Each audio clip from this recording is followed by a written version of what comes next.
Ready Check Radio.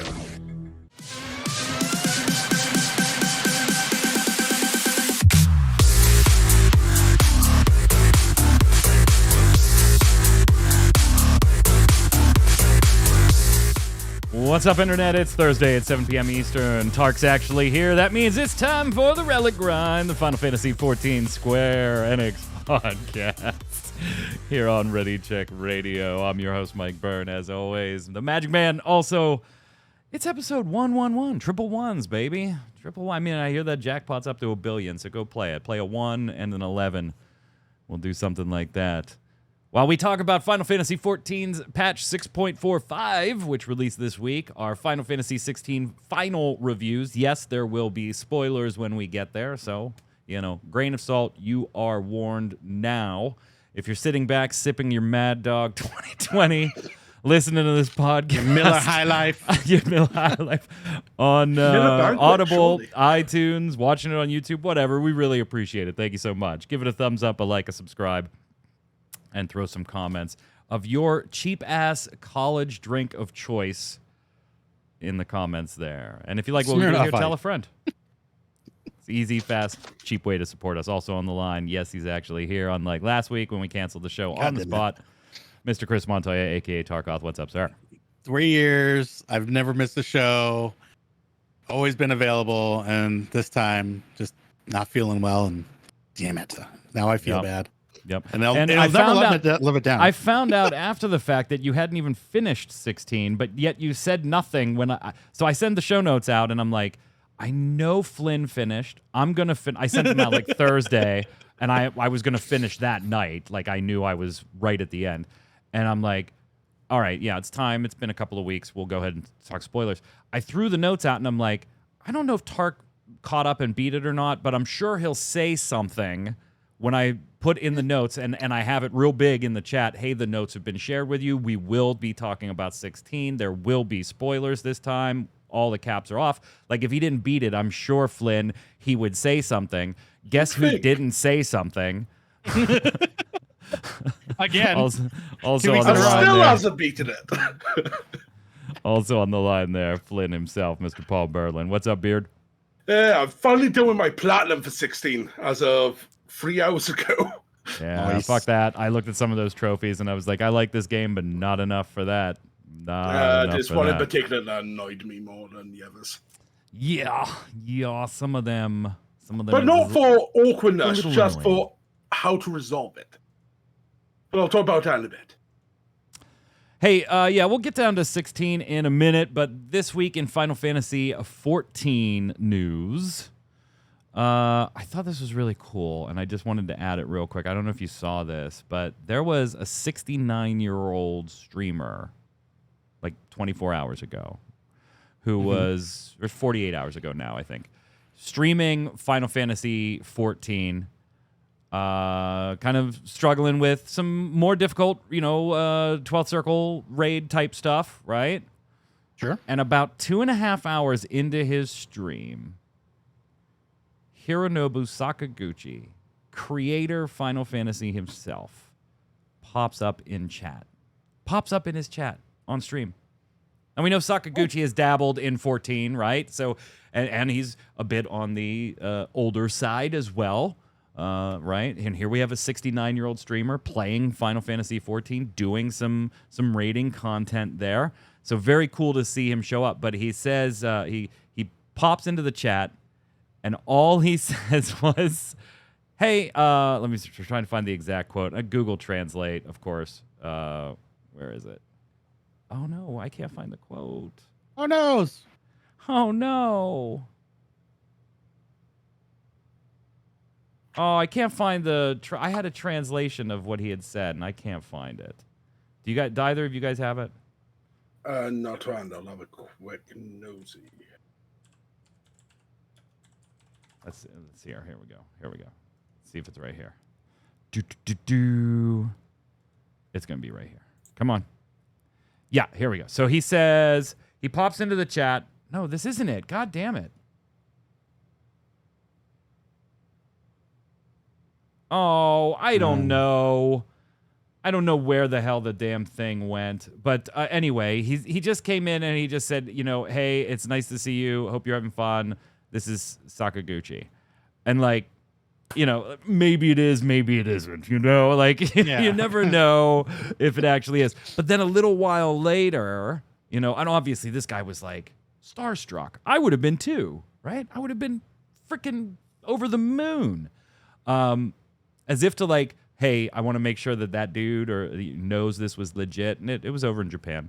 Sakaguchi tweeted from his official Twitter that like he stopped by and wished him good luck and stuff like that. It was very, very, very cool. Nice. Yeah, that was probably one of those things that probably wouldn't register until after I was done with what I was doing. Get a little starstruck. Like, oh. Okay. Yeah, absolutely. That'd be so cool. Like, oh my God, Brad Pitt was in my stream. That's Flynn awesome. Seeing Sakaguchi stop by your stream, that'd be pretty dope. I know, you'd freak out a little, wouldn't you? Just like the Final Fantasy popping in, it's like, shit, I'm doing terrible. You're like, don't die. Don't die, he's here. Apparently when he entered chat, it was nice to meet you, I'm Sakaguchi. Yeah, there it is. Thank you. 6.45 did go live this week. Not a huge patch, obviously. We get the conclusion of the Hildebrand adventures. We get the final stage of the Relic Weapon quest. We get the Blue Mage stuff, and we get the variant / Criterion dungeon. There's some G-Post stuff in there too. But from like content standpoint, that's basically your content in the 4.5 as we head into 6.5.0 and the live letters. Yeah, if you know, right, Neobari, some might not know his Twitch handle exactly, so you're kind of like, I don't know if that's really him or not. We probably would, because we've watched him stream Final Fantasy XIV, and we'd recognize the handle, but, who knows. Tark, what are you thinking as you work your way through the 6.4.5 content? Just more stuff to do. Variant has been pretty awesome. We've cleared out all of the center lanes. I'm really loving the aesthetic, the music. Stormblood music, hype. That's good stuff. And I really want to get into Criterion because that mount looks sick. You didn't do Criterion at all yet? No, I have not touched Criterion yet. Okay, but you did do Variant. Yes, I have done Variant. Okay, yeah. Okay, cool. Flynn, what do you got? Yeah, I've done some Variant. I haven't done too much. I ended up going after some Blue Mage spells, helping some people out learn the older spells. But yeah, the remixes of Kugane are really amazing. But we've got Highland Sanctuaries. Why have we not got outdoor furnishings that everyone can use as rewards? Yeah. And did I say final? My bad. It's the third step of the Relic Quest. Third step. So yeah, we'll have this 6.5.5. If I said final, I apologize. And yeah, there'll be more Hildy. Yeah, and Hildebrand's gonna keep going too. But the Relic is dumb again. Get 15. We knew what it'd be. Yeah, when we knew it would be. Like, get 1,500 tomestones and do this. They missed a step. They could have added some rewards into Criterion since they launched at the same time. See, I don't... still after Poetic Step. Just add something. Oh, yeah. In. Like, you have to get an extra drop for... You always, particularly when you start talking about Criterion, Savage, Extreme, like all that stuff, if they're going to go that route for stuff, they always have to add a secondary method, right? Yeah. Because that's just content some people aren't going to do. Like, even people that like the Variant dungeon may not have any interest in the difficulty of a Criterion dungeon, right? So you always have to add that second stuff. So I'm not going to do the Blue Mage stuff because I just don't care. I mean, I'll get around to it. It's something I fart around with, on a random Wednesday night when I don't have anything to do and there's nothing else I feel like doing. I'll go grab a couple of spells, but I'm in no hurry there. Are either of you like Blue Mage, got to get it capped and get all those spells? Not really. And I know there's a minion there. I'll get it someday, whatever. My boy Pierce and I have planned to join together, power level each other, and then start collecting spells. We really want to get Blue Mage stuff done because we want the Morble mount. I want the minion. So, and it's a great way to get Aetherite tickets on the carnival. So, yeah, it's definitely content that I want to dive into. What about you, Flynn? Are you a Blue Major? or was I it? can enjoy it, but it's been a case of not being able to get the people together. There's more people now between my free company and another free company we team up with. I want to do things. Like I said, we've gone through all the old overworld spells. So yeah, like the mobile mounts on the radar, just stuff to mess around with down in, generic raids or stuff. So yeah, content drought, perfect time to just mess Neobari around in with chat some is absolutely right. I mean, we are, like it or not, going to be heading into a severe content drought here shortly. With Live Letter and FanFest just a little over a week away. Tark, I know you're super excited. Obviously, no show next week. Tark's going to be headed to FanFest. Well, there is a show next week, sorry. But these two gentlemen won't be on it. They'll be, Tark will be headed off to FanFest. Dylan the Villain Camacho and Travis Pfeiffer will be joining me for a full review of the Final Fantasy TCG Dawn of Heroes Legends. That set comes out next Friday. We'll be reviewing all the legends next Thursday night. So we will have a show, but it won't be 14 or 16 related. It'll be FFTCG. So come and join me and my special guests as Tark and Flynn have the day off, and Tark heads on over to FanFest.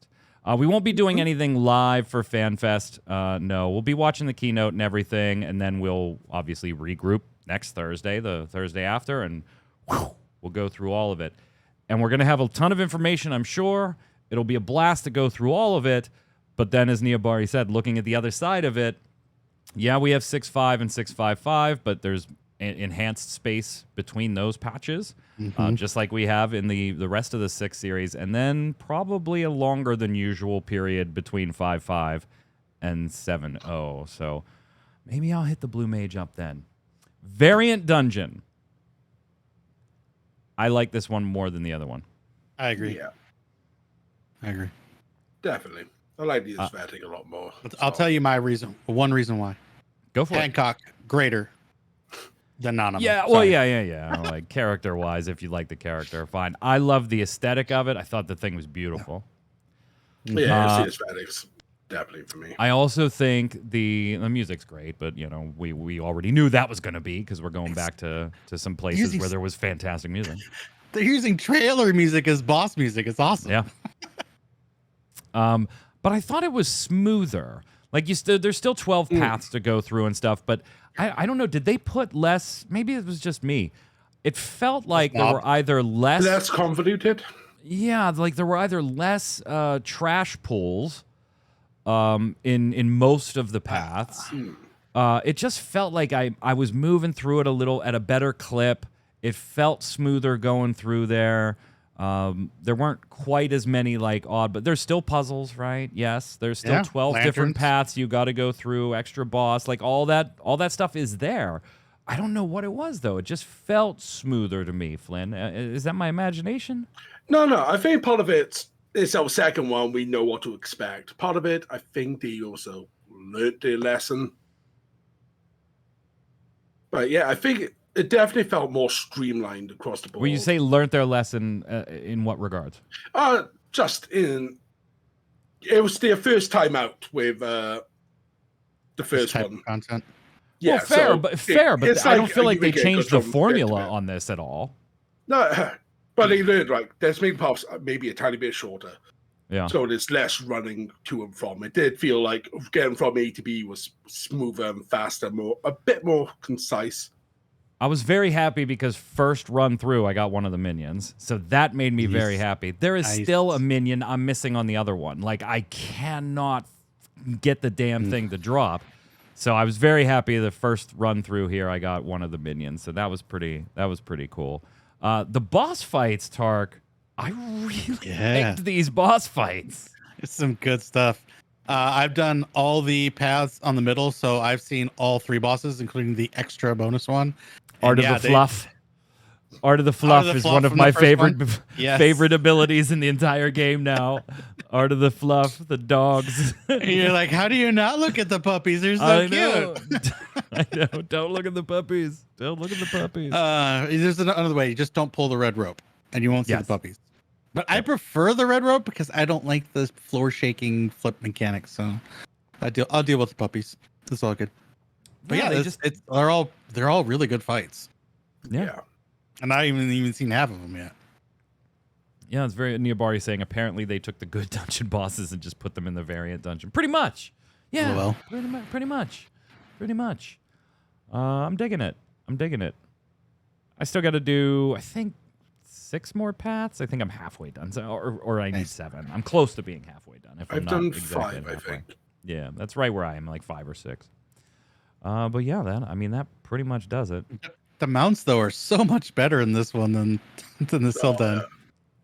The yokai lamp mount I love. The lamp mount Yeah. for completing all the paths, and then the Criterion one. I'm sorry. The throne, just the chair, is just not exciting. This one is. Yes, please. Sign me up. Oh, you don't like chairs? Okay, fine. I'm fine with chairs. I sit in one all day. 10 a.m. Pacific time next Saturday is the live letter live from FanFest. Yeah, 10 a.m. Obviously going to be streamed on Twitch and YouTube, talking about 6.5 Part 1 and a few miscellaneous updates. Now, this one, they're going to have other panels and stuff. It's FanFest, right? And they're going to have an additional live letter and stuff, like they usually do. But this one's probably going to be, like, really pointed, like big announcements, because we're going to have the keynote, right? And then we're going to have the live letter portion, too. And I think the live letter portion is, like, scheduled for an hour and a half. Like, it's really truncated compared to them just sometimes talking for 4 hours on stream. But they gotta keep that schedule up over at FanFest. Yeah.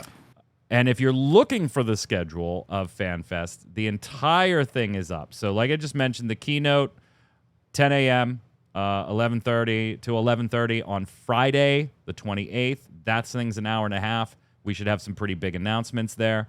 And then a few other things. I'm not going to give you the whole schedule. Performances, cosplay, and Realm Revisited, all kinds of stuff. Saturday's the live letter, also from 10 a.m. to 11:30 a.m. So look for both. And then the Crystalline Conflict North American Championships. So, yeah, Primal's live. And man, you're going to have a good time. Hey, are you, like, getting their app thing? I saw, like, FanFest attendees, you need to use the apps and register for things, and they were like putting out warnings that like different events were going to be limited on who could participate. Like not everybody at FanFest was going to be able to sign up for stuff. Like, all right, how's it going? Talking about that, but it didn't like compute in my brain what they were talking about. So now that you bring it up, yeah, now you need it for the battle challenge. Like if you even remotely, if you're going to do that stuff and the puzzles, then you need to go get the app, bro. I need to get the app. Yeah. All right. Let's go get that app. Let's do that now. Yeah, and I kind of agree. I saw Fusion tweeted Flynn that like different rewards for things have been kind of physical goods in the past, and he's kind of worried that like, hey, some of these rewards might be like patches in the app. And he's like, I'm just gonna delete this thing like 2 months after the damn event. That would kind of feel disappointing if the rewards were, yay. Hopefully, it's something properly redeemable. At least it's not NFTs, I guess. Yeah. I want the grapes. I want the grapes in the goodie bag. The low polygon grapes that they're putting in your goodie bag. I want those. Well. I want those things. Then he thinks try to find a way to his hook it actual to this grapes. side of Where's the polygon headset? grapes? They look pretty sweet. I will say though, the NA FanFest looks to be more catered to an English audience than past entries. With, the North American community team being in charge of a lot of the panels. Yeah, that's right. And we didn't even take it into account. An hour and a half live letter with translations. Yeah. So, yeah, that's 45 going to be... minutes. It's going to be real short. Yeah, so it's going to be real outside short. the live letter and the keynote, the only other panel will be the one with Nishikawa that's translated. Yes. Yes. 2 hours. You got the keynote, the opening ceremony, Realm Revisited. That's with Aya Montoya and Danielle Graft. And then, Ishikawa is the beginning from the end, the annotated Endwalker presentation. And that's going to be in English and Japanese as well. Yeah. And then, like, the music performances, too, right? Yeah. They're going to be. But as far as panels, yeah, you're right. Yeah, because Sogan with his autotone, whatever they're called, getting Automaton? ready to go. Yeah. We gotta get some the little memes. music note mouth guy. Yeah, we gotta get some Yeah, memes. automaton.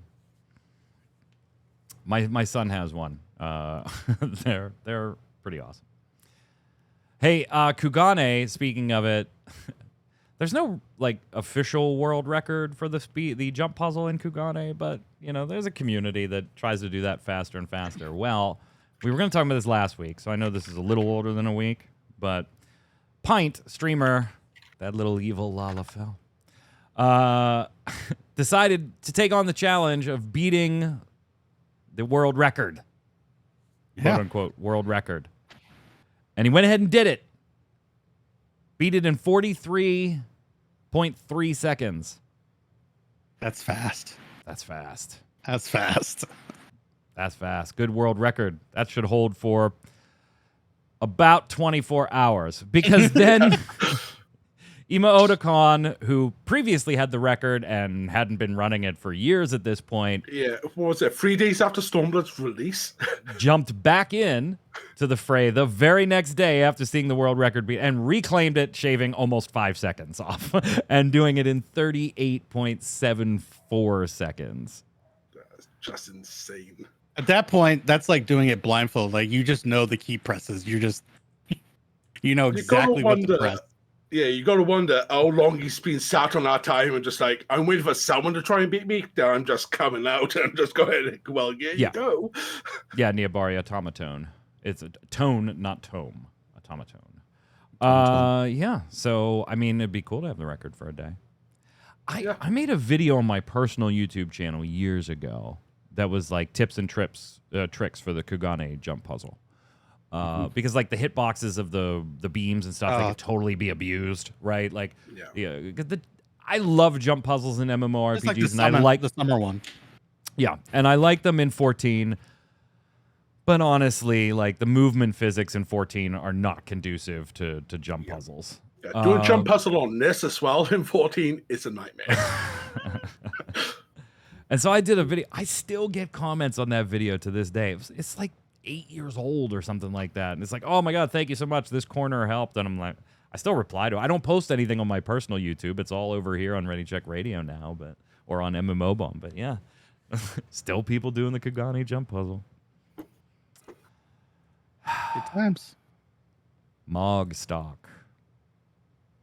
LOL. We were gonna talk about Mog stock on the last show.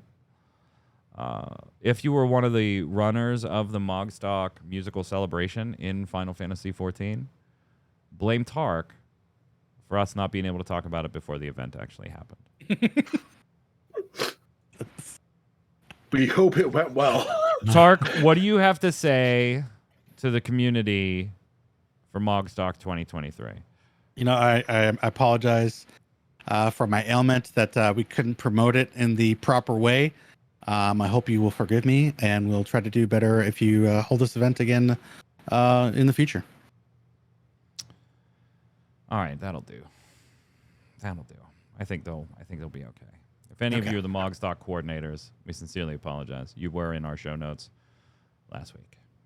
Let's talk about 16, gentlemen. It's time to talk about 16. Woo! Let's give some review stuff here, and then we'll get into a few news bits on 16 and wrap it up with a few other Square Enix things. Now, Tark, you haven't beat it yet. Where are you in the game? How close to the end are you? Well, since we're talking about spoilers, I got Bahamut and have been stuck in side quest purgatory. So yeah, that's about where I'm at. All right, you're pretty close. You're pretty close. Yeah. You're So getting there. let's You've talk already about it. you've already dive in. beaten Bahamut. Yeah. Okay. Yeah. Cool. Yeah, you're not far. You're not all that far. Flynn, we talked about side quests before on this. The side quests in this game suck balls. Like, they're terrible. Until you get to the end, and there's like a whole sweep of side quests that are so worth doing, many of which you cannot do if you haven't done the 7 side quests leading up to it throughout the time you started unlocking side quests that are total butts. Like, it feels so bad. there are some great payoff quests with side quests with Mid, with the Blackthorn, your blacksmith, with even with Karen, with Tome, Goots.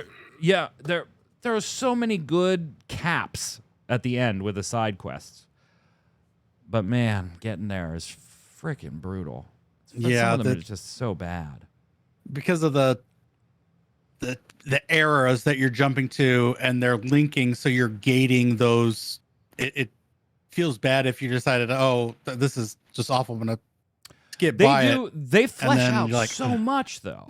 Like there are a lot of those quests that flesh out characters. They flesh out areas of the world. Like this area nobody's ever lived, and now we're gonna like reclaim it and stuff. Like there's so much good stuff in those last definitely the last batch. I treat them as batches because as soon as a batch opens up, I clear them. Right? Yeah. Yes. And I recommend, if you care about like that smaller ancillary character development, world development stuff, I recommend doing it the same way. Like when 2 or 3 or 6 open up, stop, clear them, then keep going. Because then you'll get to go through story for a bit until they drop another batch. That last batch is really good for this stuff. And even the one before it has a couple of good ones in there. But man, before it was like come on. Yeah, the early stage is very A Realm Reborn, where the latter ones are, Shadowbringers and Walker level of story and stuff. It's like going back through a second time where some of these starter ones just seem so insignificant, but you remember where they get to. You're seeing how the world changes bit by bit as these side quests happen. Like Quentin, when you first meet him back when Sid's traveling with you, versus how he ends up right at the end. Oh, and his just side quest progression. got fucking dark. Oh, his side quest got dark. And I'm you not don't even see, at the end, and I see it's dark. yeah, you don't even. What sucks about it though is like you don't see really the resolution. Like, what is it? What is it, Flynn? He goes into the house, it fades to black, and he's coming out of the house with blood on his shirt. and Clive's just like, "Did you take care of stuff?" Quentin's like, "You bet I did." Like, it's just not damn right I did. Talk earlier got to the Karen quest where she goes eye for an eye. I was just like, oh, she's darker than we realized. Yeah, I'll tell you what. I felt I liked the game more when I was done with it than I did at points playing it. If that makes sense. Yeah. I very, very much enjoyed the story. I enjoyed the world. I liked the action combat. It certainly fits in the Final Fantasy universe to me. I don't think it'll ever be like mainline material for me personally, just because of how drastically they pivoted away from RPG elements. And I'm not talking about turn-based combat. Like, it doesn't have to be turn-based. But it's just such a drastic pivot to me. In my head, Final Fantasy 1 through X, those are RPGs, period. Final Fantasy is an RPG series. This ain't. It just isn't. And that's okay, but to me, the number series is always, an RPG. And this just isn't it. So since this is spoilers, did the main character end up killing the kid? You hinting that he's somebody that we know, but he doesn't, so obviously the kid. Does it get around to killing him? Yeah, Clive killed Joshua in the opening scenes of the demo, if you played the demo. Yeah. Clive was not aware that he was the one that killed Joshua. So it's kind of that, like, dramatic irony, right? We know something as the viewer that the main character doesn't know. But he does find that out pretty quickly. Possessed, in a way. Ultimate nods to it. No, it's I wouldn't say possessed. That's not the word there. I don't think. I think it's more of like he has no control. Yeah. He lost control. Yeah, and he didn't have it because he didn't know. Yeah, I mean, his first time awakening, he had no idea what was going through, anyways. Then there was the whole, you're actually seeing through Torgal's eyes, the puppy's eyes. because when he's ripping apart Joshua, you hear that bark, and you look up and you see Ifrit smashing. That's actually, you're looking through Torgal's eyes. That's kind of interesting when you really think about that. Torgal kind of being the dominant of Fenrir was badass when that happened. I'm going to say that. I did not yeah. see that coming. I didn't see that coming at all. When he just books it from behind that wall to try and save Jill, and he turns into Fenrir in midair, I was like, okay, yeah, you dominant dog. You good doggy. He's best You good boy. doggy. Yeah, he is definitely best boy. Yeah, Definitely. he probably has my Good boy. favorite side quests. So, Flynn, you've probably been out of the three of us the most positive about the game and its standing in the mainline series and things like that. You're now in your New Game Plus playthrough. So am I. Do you still feel that way? Like, is this a 10 out of 10 game for you? It's a 9 out of 10. Yeah. Yeah, that's how I feel. It's not perfect, but as a complete package, it captured me. Especially the set pieces of this game. The set pieces are so beautifully crafted. It is cinema. Like when you watch it, like Tark's just done the Bahamut battle. That is such a cinematic experience. It is a lot of cinema. It's a lot of it really is. cinematic experience to the point where it's not a game anymore. It's just cinematic. And you're just watching a movie. You wait to and you're try like, and skip all the cutscenes on your second playthrough. That is so irritating. And you and I were talking about that last week when we were waiting for Tark. In New Game Plus, please, Square, give me an option in the settings to skip all previously viewed cutscenes. Please. You gave it to me in Final Fantasy XIV. I don't know why in New Game Plus, if you're making me redo the same quest and the same side quest and there is no difference in the visuals that you're going to show me, please stop making me pause the screen and hold down triangle to skip the cutscene just to load into another cutscene that I have to pause and hold down. Please, just give me an option to shut them all off except new. You did it in 14. Move the damn feature over. Oh, I understand motion blur took priority. I get it. But please, so annoying. Yeah. Have you done any arcade mode? Yeah, a little bit. Yeah, that disables cutscenes outright. Yeah, it shuts them off. Yeah. It just fades to black, comes back up. You have control. Here you go. Yeah. So at this point, like I said before the show, I've got my platinum now. I had 2 trophies left on our second playthrough. One to do Final Fantasy difficulty, the second to do master all abilities. I had done 90% of all the side quests on the second save to do that. That is my biggest gripe I've got with the game now. Yeah. Never mind this missing Tombreeze, the missing Chocobo theme. Yeah, there's a lot of like Final Fantasy much side quests staples missing from the game, Tark. Like a fair amount of them. Like you get one Moogie, you get your Chocobo Ambrosia, but then there are Chocobos in the wild. But there's like no music, no Chocobo music. There's a lot of iconic characters, and Yoshi P has famously said in interviews, it's like you got Moogles, you got Chocobos, you got Crystals, you got a Final Fantasy. Right? Like that's his you got that stuff, you got it. But I don't know, man. To me at the end I think I enjoyed it. I'm glad I played it. I had fun playing it. It's a 7 to a 7.5 for me though. Like I very much enjoyed the story. I wish they would have I'm okay with an open ending in some regards to movies and cinema and video games. I think they tried maybe a little too hard to leave almost everything open to interpretation, whether Joshua lives, whether Clive lives. Like, there's an awful lot that is left open to interpretation at the end. And even, like, the payoff at the end, a book on a table called Final Fantasy by Joshua Rosefield. You don't know if that was actually written by Joshua. Like, did Joshua write it? Did Joshua live and he wrote it? In which case, then there's information he clearly doesn't have the ability to know how to get in the book. Or did Clive write it and put Joshua's name on it because Final and Fantasy are 2 words he uses in a quote that Joshua couldn't possibly have heard when Clive said it. But Clive does have this, like, giving people their due, their recognition, and their longevity with Sid and everybody else. So maybe he wrote Final Fantasy and put Joshua's name on it. Just seems like there's an awful lot of open ends, and I can appreciate those, but I would have liked closure on some pieces, I think. And maybe that's just a personal flavor thing, though.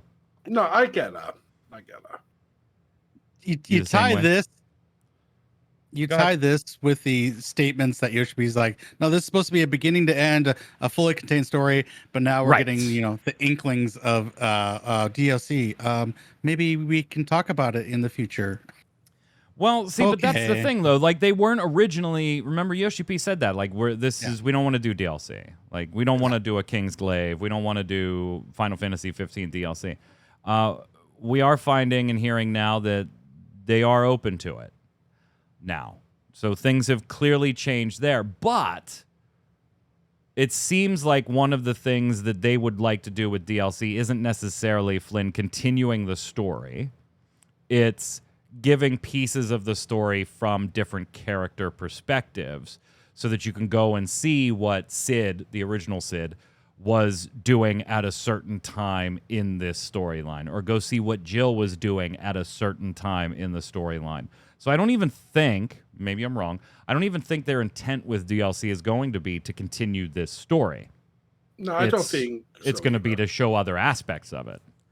Yeah, like, I've gone through this game twice now, and it does feel from start to end, you can take it as it is and be content. You may not like it being or you could get ready for the sequel. You could get ready for 16 too. Yeah, Soken especially said, I've got so much music left, let me do something. Give me a toggle theme, But as a self-contained package, they delivered. Whether we get DLC or not, 16 feels like we got a full game from it. Whereas 15, as we talked about last week, it didn't. 15 felt lacking with its story. I agree. So yeah, Tark, where are you on combat now that you've basically done everything the game has to offer? Maybe you don't have all the icons unlocked yet, but you're pretty damn close. Yeah. So it's just which abilities do you like worse or better or worse? But as far as a system, again, I feel like this needs to be taken from the game and it being a Final Fantasy. And as a game, I like the combat. I like, there's not much in the way of like upgrading. Like even in a God of War, you take things up several steps and different abilities. Here's just, an upgrade and then mastery so you can use it attached to a different icon. So there's not really much variation. I mean, there's like 36 abilities. So there is some variation because you're locked into, the 3 iconic feats and 6 abilities. It's just a matter of play style. Do you like it to be a counter master? Do you want to have long charge times and do giga flares? So it's all kind of a matter of play style. I'm trying to find stuff that suits me. So in that regards, it's cool, but you nailed it earlier. Like there's like very few RPG elements where I'm feeling, oh, okay, this is where the RPG is. There's almost none. Is not it. Yeah. There's almost none. It is an action game through and through. Yeah. The gearing is garbage as far as like an RPG gearing system, stuff like that. I mean, it's just. I laugh every time I level. I'm like, yeah, okay, that doesn't matter for nothing. It's you can't. By the way, if you're hoping to create the ultimate weapon, which in this game is Ultima weapon, you are going to have to basically not only beat the game but also almost beat New Game Plus. You can't make Ultima weapon until like after the Bahamut fight in New Game Plus. So yeah, you'll have to go through the game twice if you want to do that. I don't know. Like I feel like there are things that I'm negative about in this game. RPG elements are missing. The gearing is just pointless. Like I will say for the gearing, from an action game perspective, it allows you to control the difficulty in the game. Right. Like even Final Fantasy mode, it wasn't difficult. Like as soon as you know which abilities work the right way, the game is basically a breeze. Yeah. But I think if you want it harder- total first playthrough, I died 3 times total. Yeah. And all 3 were, well, shit, I wasn't paying attention and I didn't use a potion fast enough. Not Always like I a was dragon out, for me. not like I was Every out of death is a potions dragon. and like stressed. I just forgot to hit the button. Yeah. Once you turn into an icon, it's super easy. Like you would have to try to lose the icon battles. Yeah. They are fun. They are visually spectacular. They are great, but there's no challenge there. That's okay because I get what they're doing, right? They want you to play the story, and they don't want the game's play to be a hindrance to viewing the story. If you want challenge, New Game Plus, Final Fantasy mode, arcade mode on that's where they put it. Very Devil May Cry. Exactly. Takal does have a question. I think we should actually ask this one. Flynn, Yoshi P being busy with 16 and whatever game's next, since 16 was a hit, whether you like it or not. Maybe he's going to be tapped to do the next one, whether that's a 16-2 type thing or moving on to 17. Is it time for Final Fantasy XIV to get a new director? This has been something that's been in the circles of 14 since Heavensward, where he just wants someone to be good enough to take over the producer role. It's like, yeah, I'll still direct. Someone be good enough for producing. But he just can't trust anyone now. I think that's he's stuck in the cycle. We can hope that he can spread out responsibility. I'm not asking you to answer for him. I'm asking you to answer for you, Bill. Do you feel? Yeah. But also I feel like I'm part of the cycle where I can't envision 14 under anyone's leadership other than Yoshi P's. So is that a no? I think it's going to be a no. Yeah. It's a no. All right.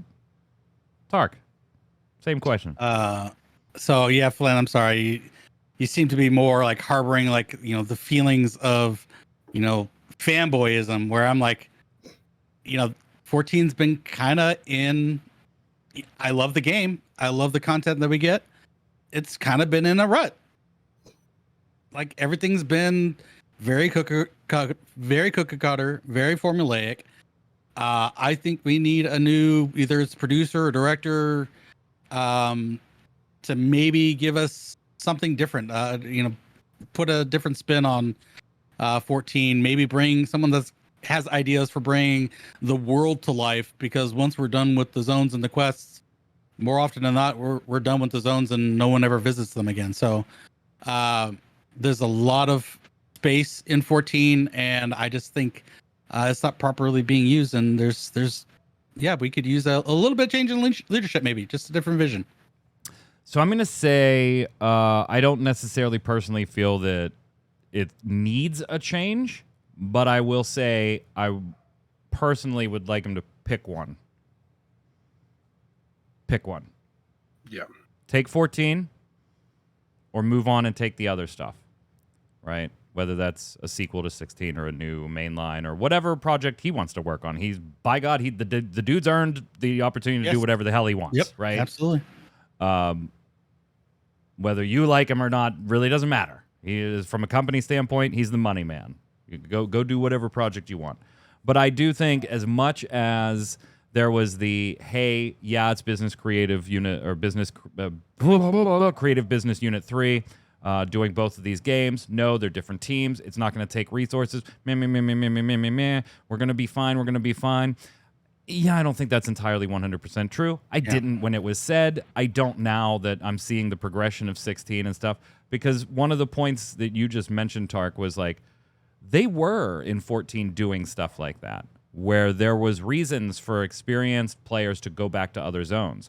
And in fact, the Relic quests were used in exactly that type of function sometimes, right? You can go do Fates in Heavensward because they had the Heavensward free trial, and so they wanted old players to go back there, go do Fates and stuff in those zones, and it'll help you with your Relic if you don't want to go do what it with Bosja, right?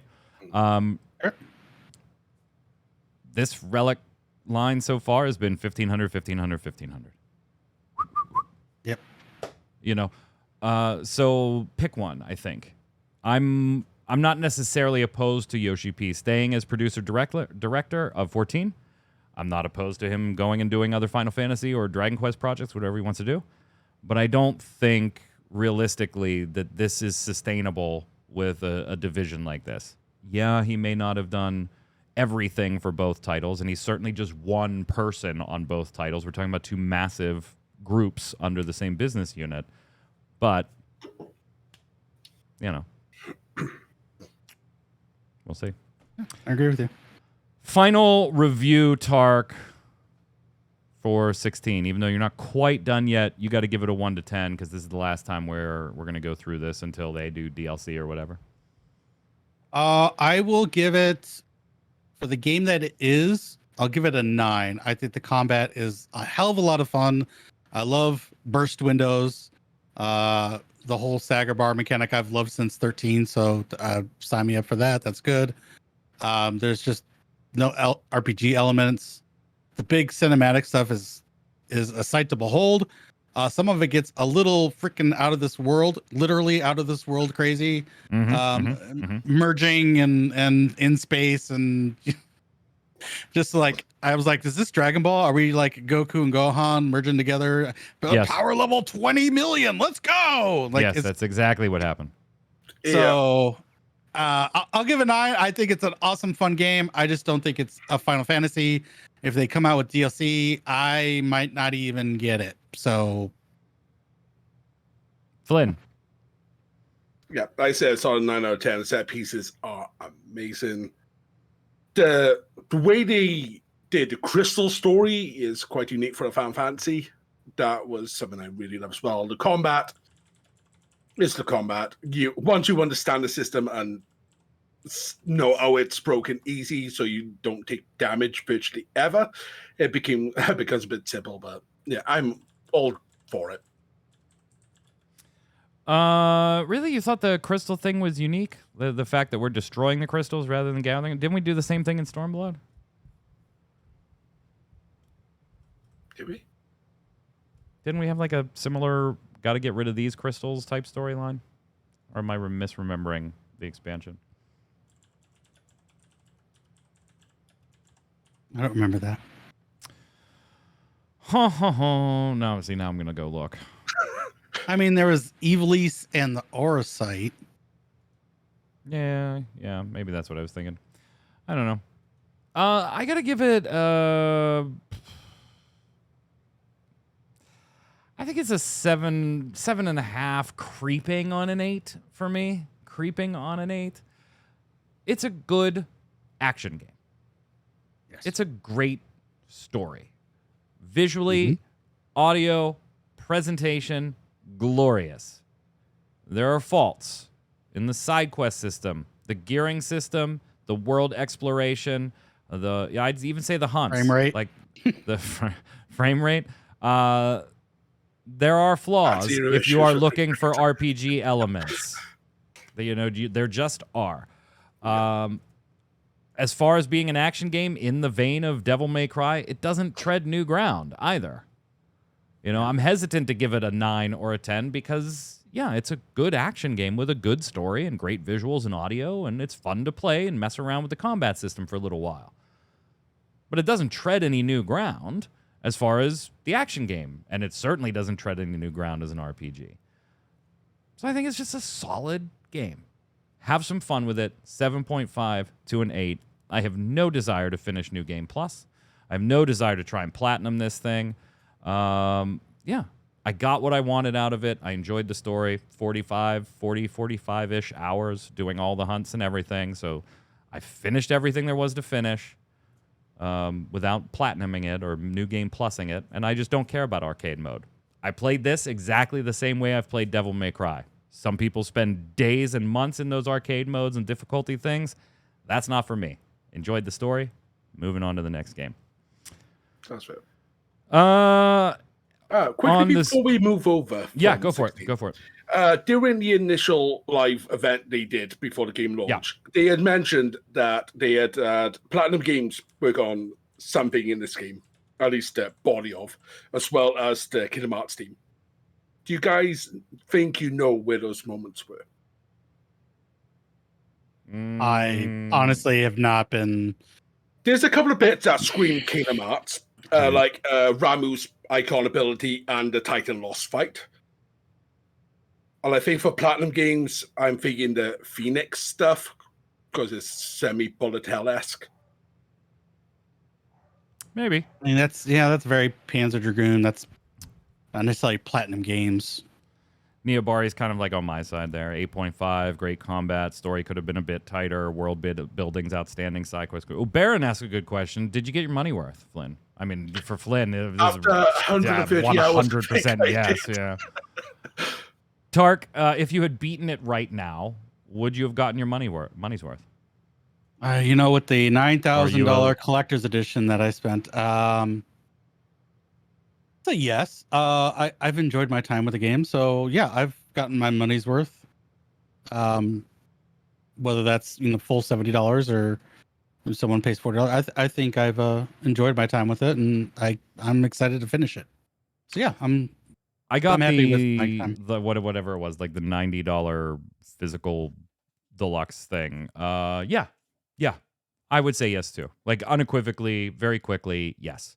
In the same way I got it out of Devil May Cry games, yes. I don't feel cheated by the cost. I hate the games as $70 price tags, but this wasn't going to be a $70 price tag for me anyway. Like, guaranteed, I was not going to get the collector's item, but I wasn't going to buy the basic one of this. So I can't really be mad at a $70 price tag for this one. Next game, though, I'll be yelling at clouds, telling kids, get off my lawn. Mm-hmm. Square Enix, in their financial report, well, not really a financial report. It was more like a call that it was the shareholders meeting, right? So they didn't go over, like, how they did in a particular quarter, but it was like a Q&A with the shareholders. The team made a number of comments that I think are interesting. One of the most interesting ones, though, is that they were asked, hey, Final Fantasy 1 through 6 pixel remaster has been well received. Are there plans to remaster other titles? Personally, I would like to play Xenogears.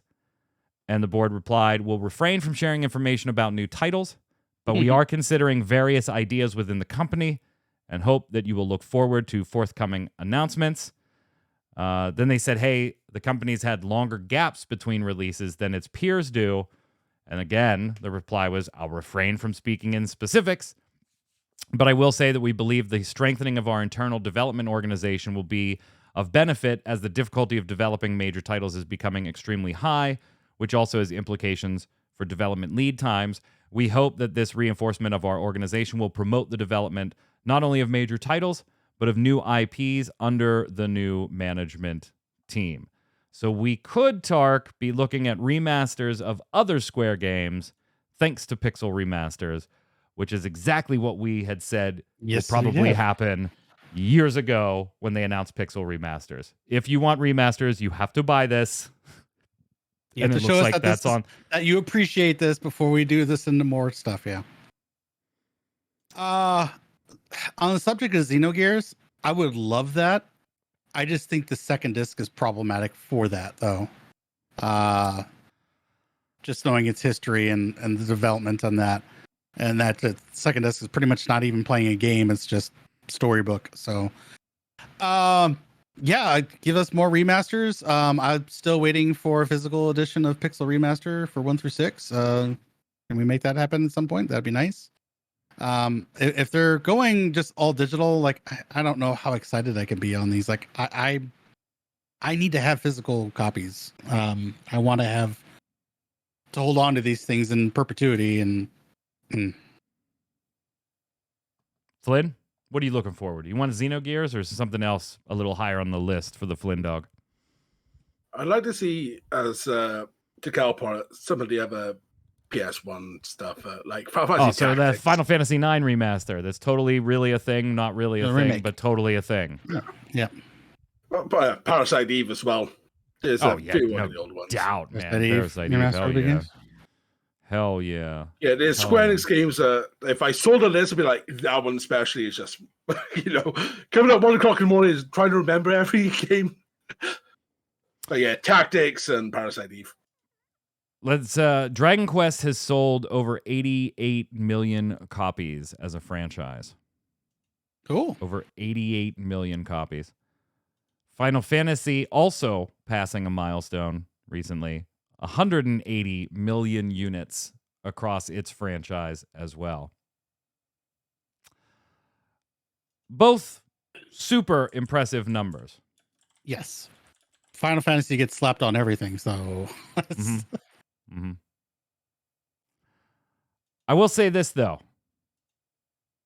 Grand Theft Auto 5 also passed 180 million copies. Yeah, but how many times they re-released that now? That was a PS3 game? 3. Yeah. It's Just Skyrim.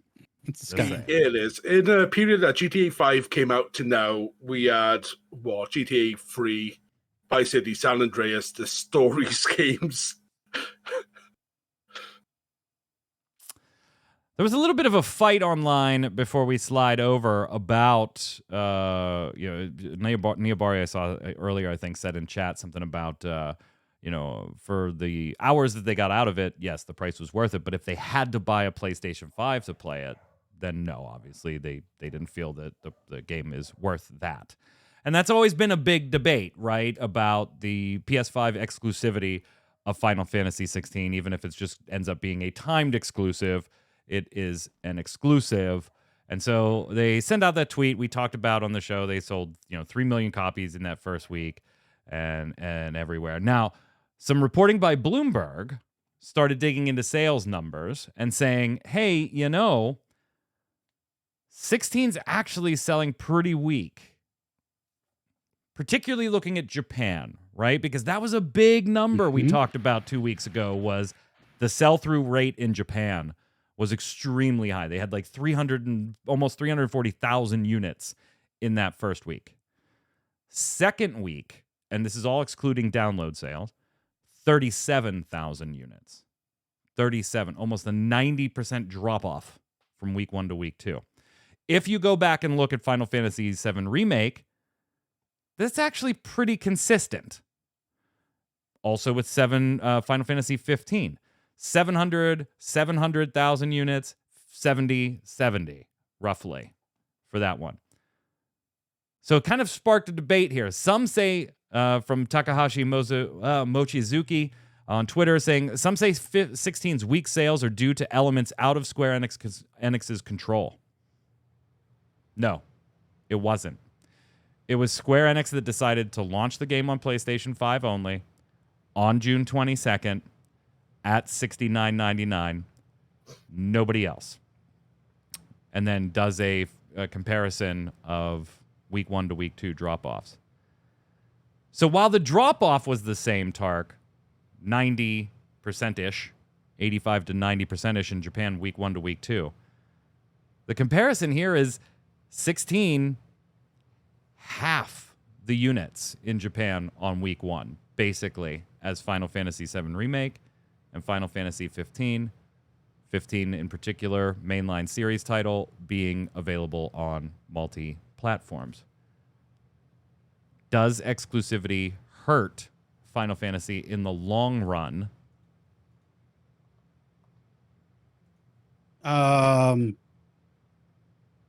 Maybe, I guess, is the question. I think there's more data that still needs to be looked at, and I'm sure some people have done that. But like install base, life cycle of when a title gets released, like the Final Fantasy VII remake numbers and the 15 numbers, those released on PlayStation 4, and that system had been out. Much larger install base by the time it came larger out. Install base. So, I want to know, like, what's the percentage of the install base versus actually bought it? If it's about the same percentage, then who the frick cares? Also, you could say, it's exclusivity, but in Japan, Xbox doesn't do well there anyways. So, and you're not going to put it on Switch. That system's 6-7 years old, and it wasn't even that great when it released. So, it'll come out on PC. I don't know how PC is in Japan, so there needs to be more data here. So it's a maybe as far as if this hurts it or not. Flynn, you might be willing to accept softer sales when you sign a deal with a company like Sony that also softens the risk, right? Yeah. Well, in preparation for the show, I was looking at some sales numbers. A guy, Mr. PO1 on Twitter, was comparing just week one sales of 16 versus Uncharted 4. So 16, we know 3 million. Another PlayStation exclusive. Yeah. But So, also, to Tark's 38 point, a million PlayStation install base for 4 PS5. exclusive. Yeah, go ahead. Yeah. So 38 million install base on the PS5 right now, and 3 million sold in 16. Uncharted 4, week one, 2.7 million copies sold with a 40 million install base.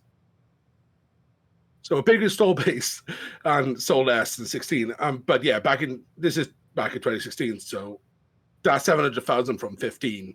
40 million PS4s, but probably 40, 30 million Xboxes as well. So it seems proportionate to the amount of units there are. When you compare a console exclusive to a console exclusive. Yeah. Yeah. Which is an even important comparison I think to make. Week one is Street Fighter 6, different genre completely, which is multi-platform. That sold 1.6 million, give or take, week one. Last question, then we're going to move on to Love It or Leave It, and we'll get Faye on here streaming, because it just kind of dawned on me. The whole point of the 16 experiment, Tark, was supposedly to bring Final Fantasy as a franchise to a new audience, whether that audience is younger or just a different genre. Yoshi P specifically pointed out younger audiences. Does this game do it? Because that's the number they're looking for, right? Does this do it? I think in that initial goal, yes, they have reached new audiences. I just think that they didn't take into account the alienation that their history and what they've put out as far as this series, and especially mainline. It has an effect on it. If they continue down this, you're going to see that division of the old school, like me and you, and this new school, where they might buy this up. Do you gain? Yeah. That's the question. Are they getting more new than they're losing old? Yes, that's the big question, and I don't know. We probably won't know this until Final Fantasy XVII, Final Fantasy XVIII, how things pan out long run. Flynn? Yeah, I've seen, I've done with the game. I'm actually looking at stuff for 16 outside of my space. There's a lot of people coming in from playing Dragon's Dogma, Devil May Cry, and getting into the action game. So it's bringing new people in. Whether it's something they'll continue into the next mainline, we'll see. Because they might see, right, people like this, but they don't want it as a mainline. We did alienate our fans a bit too much. So it's really hard to see without data or anything being said from Square Enix. Let's slide over and do Love It or Leave It.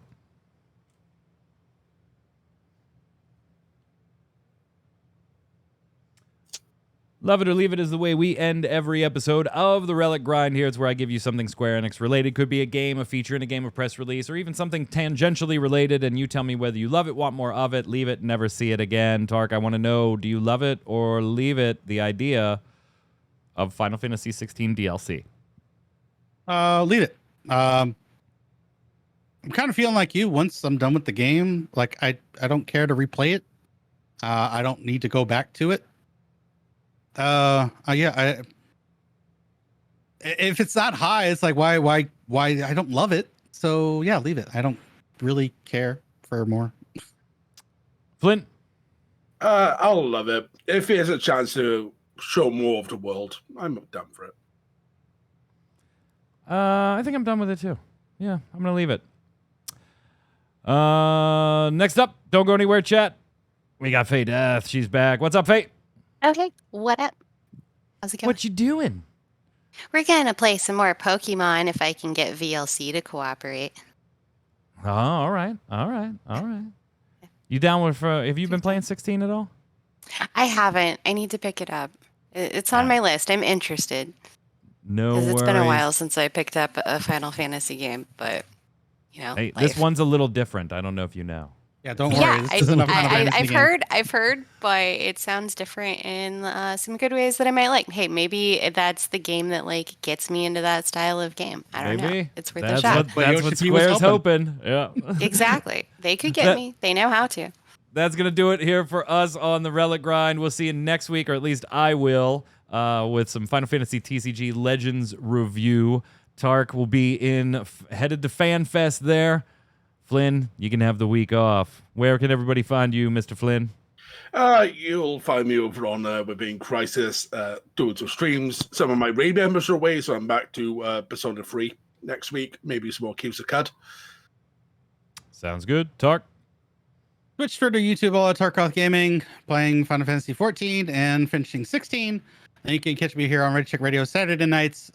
We finished the story of 15, so we're doing the bonus dungeons and super bosses.